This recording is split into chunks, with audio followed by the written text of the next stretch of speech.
I didn't lose my job in a dramatic way. No shouting, no slammed doors, no security dragging me out like a bad movie. It was a Tuesday morning, 9:07 a.m., and I got a calendar invite from HR with the kind of title that makes your stomach drop before you even open it. Transition details, 15 minutes. I already knew what that meant. In our company, transition was the polite word they used when they wanted you gone before lunch. I'm a 36-year-old guy. I work in enterprise operations, contracts, compliance coordination, incident response. The unglamorous stuff that keeps big clients calm and regulators off your throat.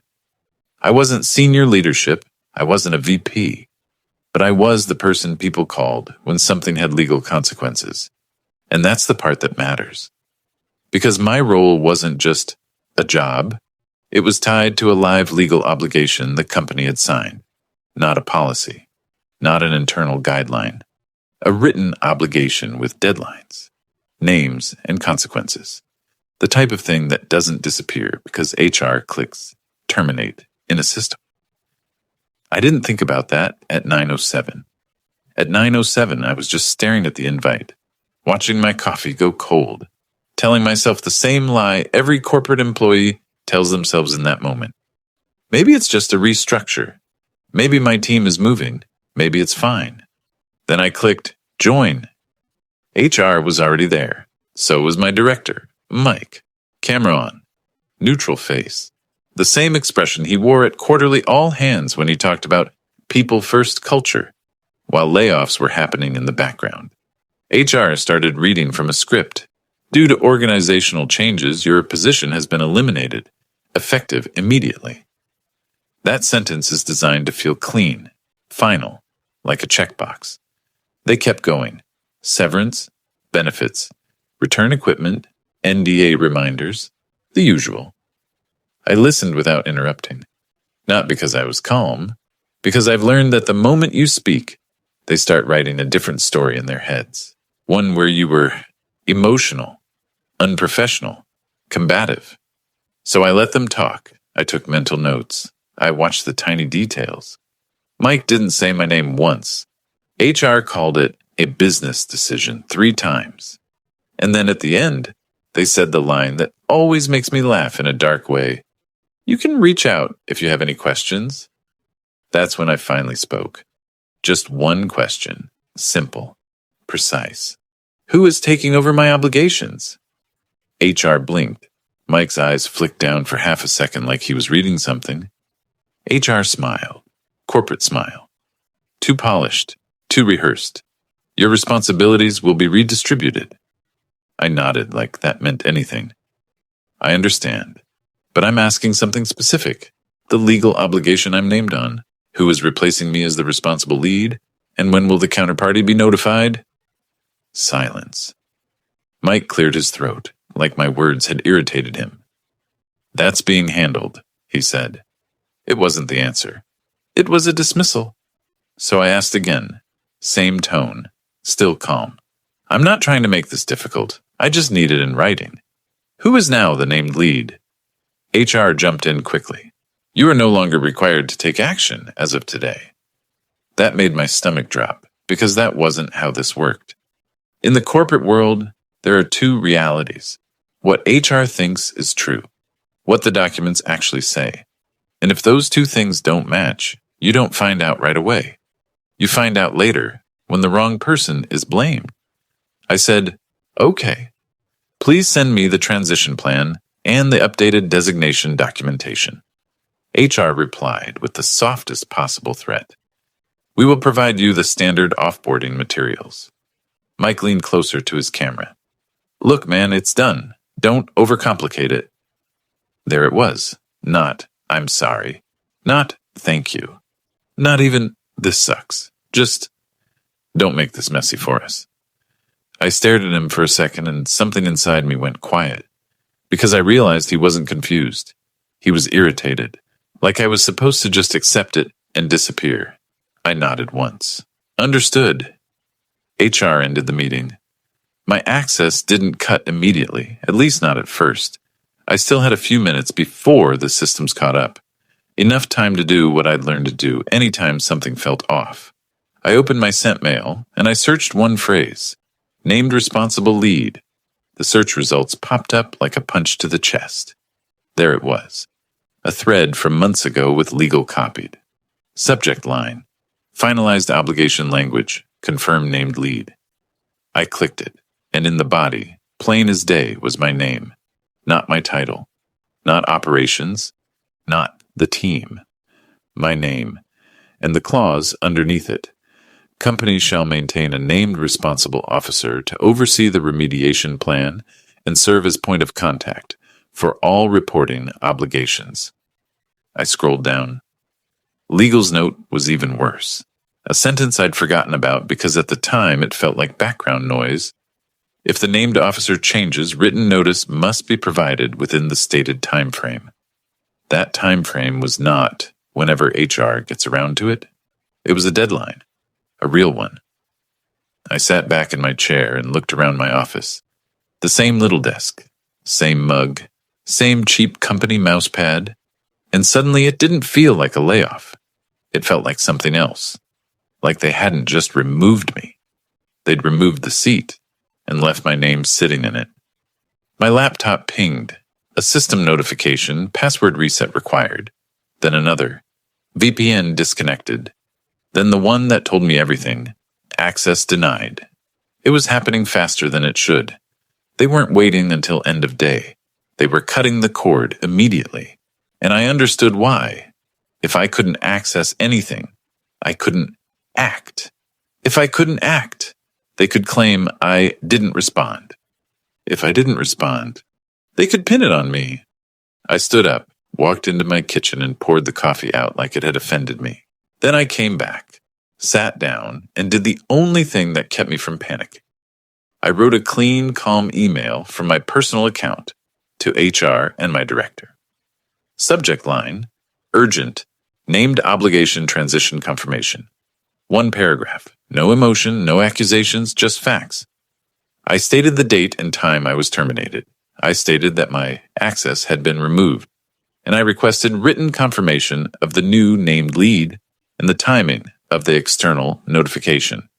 Then I added one final line. Please confirm receipt. I hit send, and for a few minutes, nothing happened. No reply, no bounce, no acknowledgement. Just silence. The kind of silence that isn't peace. The kind that means somebody is hoping you'll stop asking questions. I stared at my inbox until my eyes hurt, and that's when my phone rang. Unknown number, I almost didn't answer. But something in me, some instinct built from years of handling client escalations, told me this wasn't a random call, so I picked up. Hello? A man's voice, professional, clipped. Is this Daniel Harper? My throat tightened. I didn't correct the name. I didn't ask who it was. I just said, yes. He paused. Then he asked a question that made my blood go cold. Are you still the named responsible officer on the active obligation? And before I could even answer, he added, because right now, the company is telling us you are. And that's when I understood. This wasn't about my job. This was about who would be blamed when the legal clock kept ticking. And I had just been erased from payroll, while the obligation stayed alive. But that was just the beginning. I didn't answer him right away. Not because I was shocked, because I was doing the math. If outside counsel was calling my personal number within an hour of my termination, it meant one of two things. Either the company had already triggered a legal escalation, or they were trying to prevent one and failing. Who is this? I asked. Mark Ellison, he said. Outside counsel. We're retained on the obligation. That checked out. I'd heard his name before, on threads I wasn't supposed to be on invoices that showed up in finance reports, on meetings where people suddenly spoke slower and used words like exposure and representation. Mark, I said, keeping my voice steady, I was terminated this morning. My access is gone. A pause, not surprise, not confusion. A pause like he already knew. Understood, he said, but your name is still on the most recent designation, and we've been asked to confirm you're still in the seat. I stared at my locked laptop like it could hear us. "Who asked you to confirm that?" I said. Another pause. "Your general counsel's office," he replied carefully, through an associate. That wasn't an accident. That wasn't HR forgetting to update a spreadsheet. That was legal choosing to keep my name active after I'd been cut off. My throat felt dry. I sat down, then stood up again, pacing like the movement could keep my thoughts from getting too loud. "Mark," I said, "I can't perform any duties without employment authority and system access. I have neither." "I hear you," he said, "and that's what concerns me, because the obligation is still live. Reporting windows don't stop because of internal reorgs." I looked at the clock on my microwave like it mattered. It was 10:16 a.m. I'd been fired at 9:07. In an hour, I'd gone from employee to potential scapegoat. "Are you telling me there's a deadline coming up?" I asked. He didn't answer directly. "I'm telling you," he said, "that there are timelines attached to that obligation. And there's language about maintaining a named responsible officer and notifying relevant parties of any change." So he knew. And if he knew, the company knew, which meant the only reason my name was still sitting there was because they wanted it there. I stopped pacing and sat down. I forced my voice into that calm corporate tone that's really just fear wearing a suit. "What exactly are you asking me to do?" I asked. "I'm not asking you to do anything," he said. "I'm asking you to protect yourself. If you've been terminated, you need to put that in writing to the right people. Today." I almost laughed, not because it was funny, because it was the first honest sentence I'd heard all morning. "Thank you," I said. Then I asked the question I didn't want to ask. "What happens if the company keeps telling people I'm still responsible?" His answer was measured, but the meaning was sharp. "It creates a representation problem," he said. "And if something is missed, reporting, remediation, milestones, communications, someone will be looking at the named person first. Me." He didn't say it, but he didn't need to. "Okay," I said. "What's the cleanest way to document this?" He gave me a straightforward playbook. Nothing dramatic, nothing illegal, nothing cinematic. Just what real people do when they realize a corporation might throw them under a bus. Write an email to HR and legal stating you are no longer employed and have no authority or access. Request written confirmation of the new designated responsible officer. Ask that any party currently relying on your designation be notified. Save everything. "I'll do that," I said. "Good," he replied. And Daniel, I stiffened at my name in his mouth. "Do not get pulled into a quick call where they try to make you agree verbally to handle anything. If they need help, they can contract with you properly. In writing." I swallowed. Understood. We ended the call, and then the second wave hit. My phone lit up with notifications, not from friends, not from family, from work systems that still had my number tied to them. Sign-in attempt detected. Approve? Sign-in attempt detected. Approve? Sign-in attempt detected. Approve? 3 in a row. My stomach turned. Either someone was trying to log into my account, or automated systems were flailing because my access had been disabled midstream. Either way, the timing was too perfect. I opened my email on my phone and saw a new message from HR. One sentence. "You are no longer required to take action as of today." No confirmation, no replacement name, no mention of legal, no acknowledgement of the obligation, just don't worry about it. That's when irritation turned into something colder. Because if this was truly handled, they would have answered the question. They wouldn't be dodging it like it was radioactive. I took a breath. I did what I always did during incidents. I built a timeline. 9:07, termination meeting. 9:41, access begins shutting down. 10:16, outside counsel calls personal number to confirm I'm still named lead. 10:22, HR email refuses to identify replacement. 10:24, multiple sign-in prompts hit my phone. Those were not normal layoff artifacts. That was an active situation developing. I replied to HR's one-liner. Same tone, still polite, now sharper. "Thank you, please confirm." Who is the new named responsible officer on the obligation? And when will external notification be issued per the obligation language? Then I added legal, not legallawcompany.com, the actual in-house counsel name I knew from the thread, and I attached a screenshot of the clause from the old email. My name highlighted, the notification requirement highlighted. No drama. Just the words they couldn't argue with. I hit send, and I waited. 5 minutes, nothing. 10 minutes, nothing. Then my director, Mike, finally replied, not to my question, to my tone. Daniel, this is unnecessary. We're working through transition internally. Please stop contacting external parties. My hands went still, because I hadn't contacted external parties. They had contacted me, and the fact that he jumped straight to stop contacting external parties told me he was afraid of something. Either he assumed I would talk, or someone had already told him I had. I stared at that email until I could feel my pulse in my throat. Then I typed one sentence back. No anger, no sarcasm, just a factual correction that would matter later. For clarity, I have not contacted any external party. Outside counsel contacted my personal number to confirm whether I am still the named responsible officer. I sent it. And the second I did, my phone rang again. This time it wasn't unknown. It was the in-house counsel's direct line. I stared at it while it rang. I didn't pick up. Not yet. Because I knew exactly what was coming. They were going to try to pull me into a verbal conversation where they could later say, he agreed to help. He understood. He didn't object. He never said it was a problem. Verbal agreements are where corporations bury people. So I let it go to voicemail. The voicemail came in a minute later. It was short. It was friendly. It sounded like someone trying to soften a knife before they use it. Daniel, it's Sarah from Legal. We just want to clear up a few details. Please call me back as soon as you can. No mention of the obligation. No mention of my name still being active. Just a few details.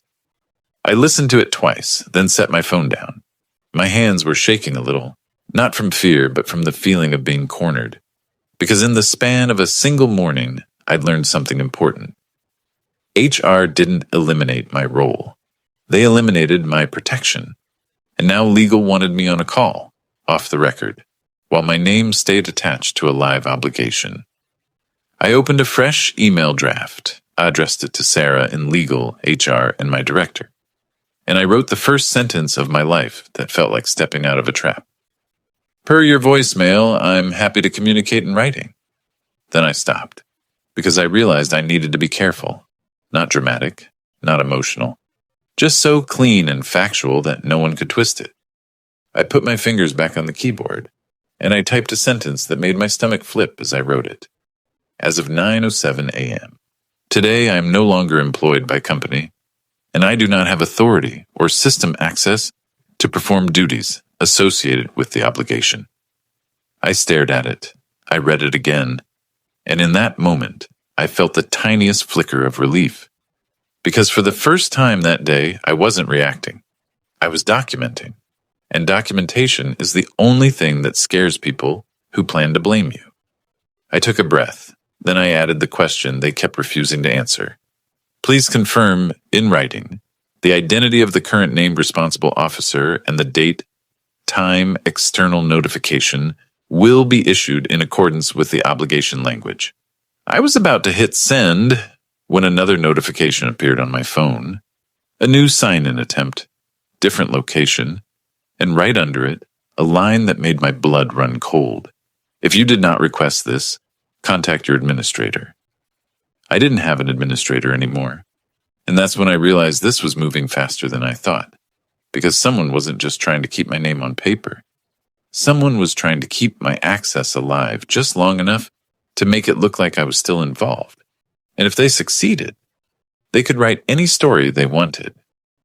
I hit send anyway, and then for the first time since the termination meeting, I did something I hadn't done yet. I opened my Notes app, and I started saving everything like my future depended on it, because I had a feeling it did. That night, I stopped being the employee, and I started being the witness. I didn't sleep much that night, not because I was heartbroken about the job. Jobs come and go. Titles evaporate the moment your badge stops working. I couldn't sleep because I kept seeing the same image in my head, a document with my name on it, and a clock next to it that didn't care I'd been terminated. The next morning, I woke up early and did something I'd never done in my career. I printed everything: termination email, calendar invite, the clause with my name, HR's one-line responses, my director telling me to stop contacting external parties when I hadn't contacted anyone, the voicemail from legal, the sign-in prompts. I didn't print them because I wanted drama. I printed them because paper doesn't accidentally disappear when someone loses access. At 8:12 a.m., I got a reply from legal. Not a confirmation, not a replacement name, a request. Daniel, can you please jump on a brief call this morning so we can align? I stared at the message for a long time, because it wasn't the words, it was what wasn't there. No acknowledgement that my name was still attached to the obligation. No explanation of why outside counsel had called my personal number. No answer to the one question I'd asked 3 times. Just, get on a call. A call is where they try to make you feel small, where they talk fast, use soft threats, and later summarize it however they want. So I replied in the same clean tone I'd used before. I'm available to communicate in writing. Please confirm who is the current named responsible officer on the obligation and when notice will be issued. Then I attached the clause again, my name highlighted. I hit send, and I felt that strange internal shift, the one that happens when you stop hoping people will do the right thing and start preparing for what they'll actually do. 10 minutes later, my phone rang. Unknown number again. I answered because at that point, unknown numbers were the only honest part of my day. Daniel Harper? The voice asked. Yes. This is Mark Ellison, outside counsel. His tone was different this time, less neutral, more urgent. They're trying to schedule a call with you, he said. I know. I want to be very clear, he continued. If they're asking you verbally to stay on or help cover anything while they transition, you need to insist on a written engagement letter. Otherwise, they get the benefit of your involvement without the protections. I exhaled slowly. Mark, I said, why are they acting like this is normal? He didn't hesitate. Because internally, it probably is, he said. They're thinking in HR terms. Role eliminated, duties redistributed. But this obligation is legal. It's not a task list. It's an assignment of responsibility. There it was. The sentence I needed. I wasn't paranoid. I wasn't overreacting. I was describing a mismatch between reality and paperwork. And mismatches are where scapegoats come from. What's the actual risk to me? I asked. He paused, then chose his words carefully. Right now, it's not about liability in the abstract, he said. It's about record. If any regulator, counterparty, or auditor asks, who was responsible during this window? And the company's answer is, Daniel. That becomes your problem to unwind. My problem, I repeated. Yes, he said. Even if you ultimately win, the process is the punishment. I held my phone in both hands, staring at my blank wall, like it could absorb the anger. Okay, I said. So what do I do next? You do what you're already doing, he replied. You make an unambiguous written record that you are not employed, have no access, and cannot perform. And you ask them to correct the designation and notify the relevant parties. Then you stop talking, unless it's in writing. I swallowed. Thank you, I said. After I hung up, I opened my email drafts and wrote a single message with a subject line that made me feel sick to type. Formal notice. No authority. No access. Obligation designation update required. I addressed it to HR, my director, and the in-house counsel, who left me the voicemail. 3 short paragraphs. No emotion. No accusations. Just a sequence of facts that would be hard to distort later. I stated the exact time I was terminated, I stated that my system access had been removed. I stated that I could not perform any duties associated with the obligation.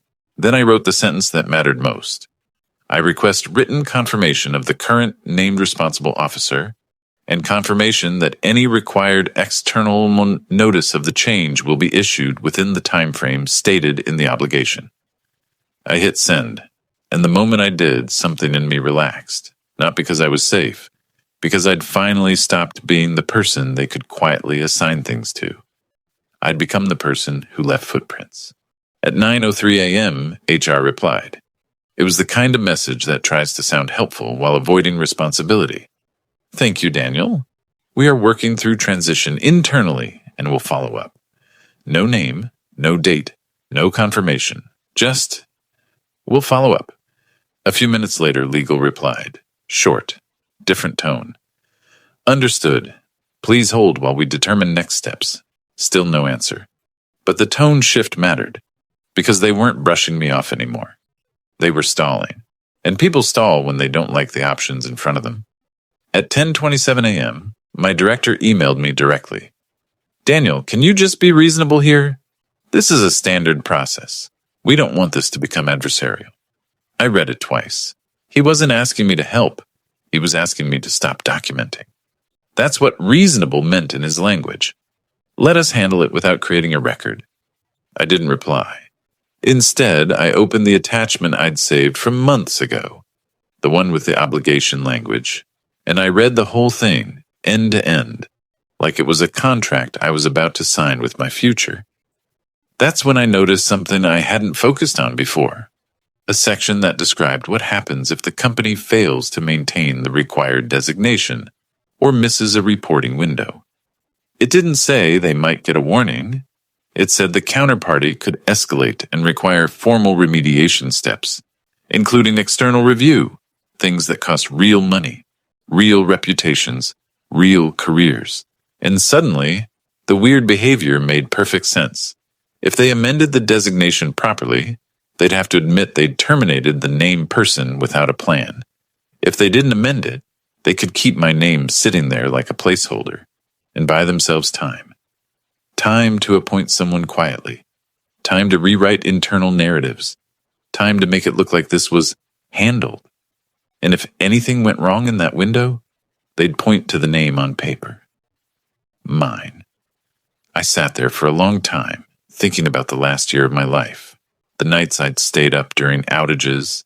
The weekends I'd answered emails while everyone else posted vacation photos. The meetings where I'd protected leadership by turning chaos into bullet points. And the hard realization settled in, calm and cold. I hadn't been valued. I'd been useful. And now they were trying to keep using me after they cut me loose. At 12:14 p.m., my phone rang again. This time it was the in-house counsel, Sarah. I let it go to voicemail. The voicemail came in seconds later. Daniel, we received your email. We'd like to discuss an interim arrangement so there's continuity while we update documentation. Please call me. There it was. An interim arrangement. A polite phrase for keep doing the job without being employed. And for the first time since this started, I smiled. Just a little. Because they'd finally admitted the truth. They still needed me. They just didn't want to pay for the responsibility they'd been happy to assign. I replied in writing, I'm open to a temporary consulting engagement if needed. Please send a written scope of work, duration, rate, and confirmation that designation and notice will be updated immediately. Until then, I cannot perform duties associated with the obligation. I hit send, and I waited. 5 minutes later, a new email landed in my personal inbox.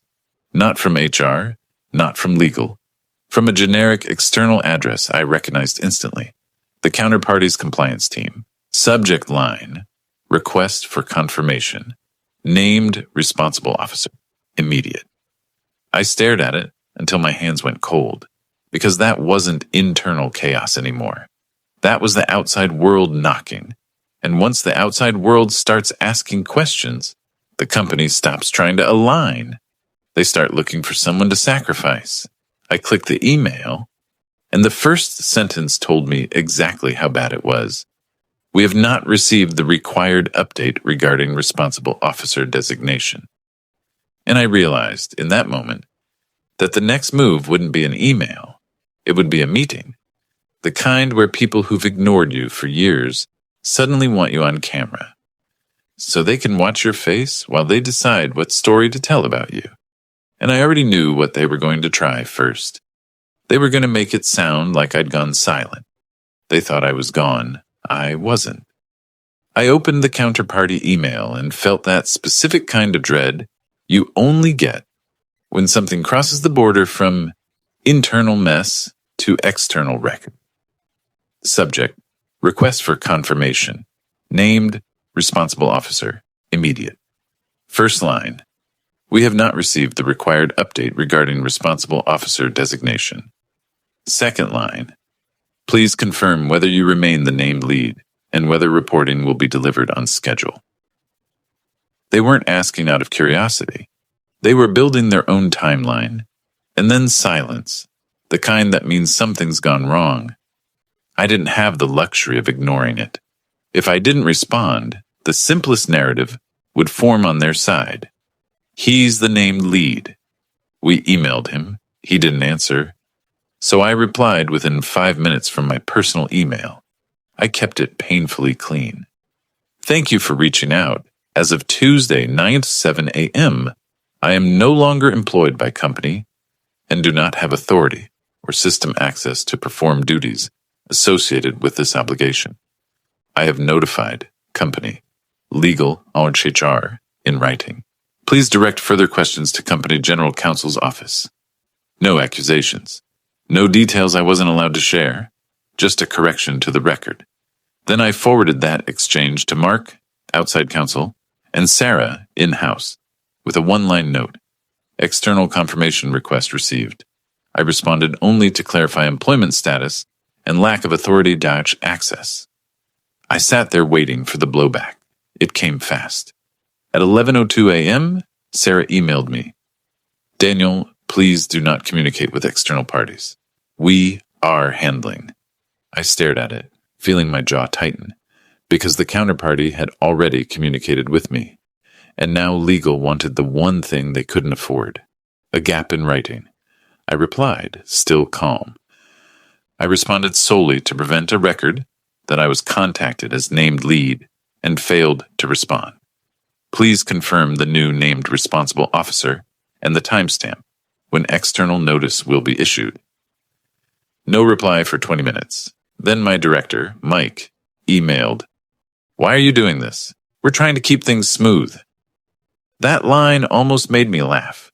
Smooth for who? Because the obligation didn't care about smooth. It cared about deadlines. And the only person positioned to absorb the consequences of a missed deadline was the person named on paper. Me. At 11:41, a calendar invite hit my personal inbox, not from HR, not from my director, from Sarah. Title: Urgent Alignment, 30 minutes. Attendees: Sarah, legal, Mike, my director, HR business partner, a finance controller I recognized, and an unfamiliar address that made my pulse jump. Board liaison, chief of staff to CEO. That wasn't routine. That was containment. I joined with camera on, expression neutral. The way you sit in an interview when you know the other side already decided something, but you're still going to make them say it out loud. Sarah started with a soft voice. Daniel, thank you for joining. We just want to clarify what's been communicated. I didn't argue. I didn't perform emotion. I communicated that I'm no longer employed and I don't have authority or access, I said, because that's true. Mike leaned in. You didn't need to say anything, he snapped. Then he caught himself and tried to smooth it. This is a sensitive matter. You're making it harder. I looked at him. What's harder, I said, is being named responsible for a live obligation after being terminated and locked out. HR jumped in, defensive. Your role was eliminated. Responsibilities were redistributed. I nodded once. I'm not debating internal redistribution, I said. I'm asking who is now named in writing. and whether notice has been sent. Sarah's eyes flicked to the side for half a second. The board liaison, the CEO's chief of staff, finally spoke. Has external notice been issued, yes or no? Silence. Not the awkward kind. The lethal kind. Sarah cleared her throat. We are in the process of determining the appropriate update. The chief of staff didn't react emotionally. He just asked the next question like a scalpel. When was Daniel terminated? HR answered quickly, like speed could substitute for competence.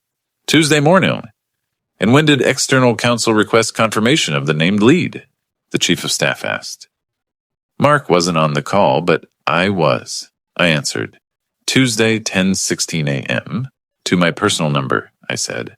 And Wednesday morning, the counterparty emailed me directly stating they had not received the required update. Sarah's face tightened. Mike stared at his desk. HR shifted in her seat. The chief of staff exhaled once, slow. So, he said, we terminated the named responsible officer before updating designation or notifying the counterparty. Nobody corrected him, because they couldn't. And for the first time since this started, the room stopped treating me like an inconvenience. They started treating me like a risk they hadn't contained. Sarah tried to regain control. Daniel, we need continuity while we update paperwork. Would you be willing to assist for a short period? There it was again. Continuity, short period, paperwork. Meaning, do the work, carry the risk, and we'll pretend it's temporary. I didn't raise my voice. I didn't posture. I'm open to a consulting engagement, I said, in writing, with scope, rate, and indemnification language reviewed by my counsel, and only after the designation is corrected. HR's eyebrows lifted like I'd said a forbidden word. Counsel? She repeated. I kept my tone flat. Yes, I said, because I'm no longer your employee. I'm a private individual whose name is attached to a live obligation you haven't updated. Another pause. Then finally, a small crack of truth. Sarah said carefully, Daniel, we're not trying to assign anything to you. I didn't smile. I didn't need to. Then confirm in writing that I am not the named responsible officer, effective as of my termination time, I said, and confirm external notice has been sent. The chief of staff looked at Sarah. Sarah looked at HR. HR looked at Mike. And nobody could say it, because they hadn't done it. That moment, watching four adults with titles and authority, realized there was no magic sentence to fix what they'd already put in motion. Was the first real relief I'd felt since Tuesday. Not because I won, because the truth finally walked into the room without me having to shout. The chief of staff spoke again. Daniel, he said, we're going to correct designation today. We'll send you written confirmation. Sarah, I need a time-stamped copy of external notice before end of day. Then he looked at Mike. And I want a written explanation of why termination was processed without a transition plan for a legal obligation. Mike opened his mouth. Nothing came out. After the call ended, my phone buzzed with an email from Sarah. 3 lines. Understood. We will issue updated designation and notice today. Please stand by for confirmation. Stand by. Like I was still an employee. Like I was still supposed to wait quietly. I didn't reply. I just saved it. Screenshot. PDF. Printed copy. Because now I knew something they didn't want me to know. They hadn't eliminated my role. They'd tried to eliminate the person who could prove they mishandled a legal obligation. And if they were scrambling this hard, it meant there was only one way this ended. Either they paid to clean it up properly, or they picked someone to blame publicly. And I already knew which name was easiest to point at, for now. That afternoon, I didn't leave my apartment. I didn't go for a walk. I didn't try to clear my head. I stayed at my kitchen table with my laptop closed, my phone face up, and a folder of printed emails like I was waiting for a verdict. Because I knew how this worked. When a corporation realizes it has a problem, it doesn't ask who's right, it asks who's safest to blame. At 3:18 p.m., Sarah emailed again. Attached, a 1-page document titled, Updated designation notice. No apology, no explanation. Just the thing they should have done before they touched my payroll status. It named a new responsible officer, not a person from my team, not someone who actually did the work. A VP-level name I recognize from leadership meetings, the type of person whose calendar is 90% stakeholder alignment and 10% being shielded from consequences. There was also an email chain below it, forwarded with the counterparty copied. Subject: Notice of Designation Update, effective immediately. Timestamped, sent today. I read it twice, then a third time, scanning for the kind of wording that tries to quietly keep you on the hook. It didn't. It clearly stated the change, and it clearly stated I was no longer the named lead. For the first time in 2 days, I felt my shoulders drop. Not relief like happiness. Relief like someone finally stopped pressing a thumb in it for a bruise. Then my phone rang. Sarah. I let it ring once, twice. I answered. Daniel, she said, and her voice had changed. Less polished, more cautious. We issued the designation update and external notice. I saw it, I said. Good, she replied quickly. We'd like to confirm there are no further communications you plan to send. There it was. They weren't calling to check on me. They were calling to control the record. I'm not planning to send anything else, I said, as long as the record is accurate. A breath. Understood, she said. We appreciate your cooperation. I almost told her the truth, that it wasn't cooperation, it was self-defense. But I didn't. I didn't need to. Are we done? I asked. Another pause. Daniel, she said, there may be a short-term need for continuity support while the new responsible officer ramps up. Of course. Now that my name was off the page, now they wanted my brain back in the building without any of the protection that comes with employment. I kept my tone controlled. As I said yesterday, I replied, I'm open to a consulting engagement if you send a written scope, duration, rate, and indemnification terms. Otherwise, I can't assist. She didn't argue. She didn't threaten. She just said carefully, okay, we'll consider. We hung up, and for 5 minutes there was silence. Then the second shoe dropped. Quiet, internal, but heavy. An email from Mike. Subject line, follow-up. No greeting, just one sentence. Can you please confirm you didn't share internal documents externally? My jaw tightened, because that question wasn't about security. It was about covering their narrative. If they could frame me as the disgruntled former employee who leaked, they could drown out the real timeline. I replied with 2 lines. I did not share internal documents externally. I responded only to clarify my employment status and lack of authorities access after the counterparty contacted me directly. I attached nothing, I explained nothing, and I saved his email too, because I'd learned something in the last 48 hours. When people are cornered, they don't always fix problems.